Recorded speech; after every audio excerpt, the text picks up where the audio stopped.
வணக்கம். நான் கிராண்ட்மா பேசுகிறேன். எல்லோரும் மறக்காமல் சப்ஸ்கிரைப் பண்ணிடுங்க. 1000 படங்களுக்கு மேல் நடித்து கின்னஸ் சாதனை படைத்த ஆச்சி மனோரமா அவர்களை பற்றி தான் இன்றைக்கி நான் பேச போகிறேன். ஆச்சி அவர்கள் சின்ன வயசாக இருக்கும்போதே ஆச்சியையும் அவங்க அம்மாவையும் விட்டுட்டு போயிட்டார்.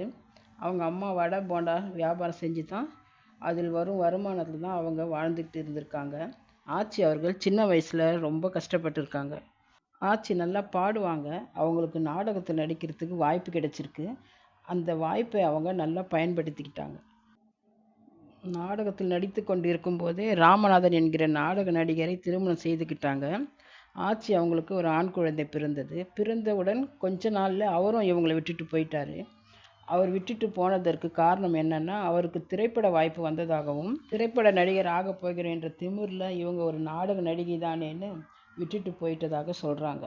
ஆச்சியோட அப்பா விட்டுட்டு போன மாதிரி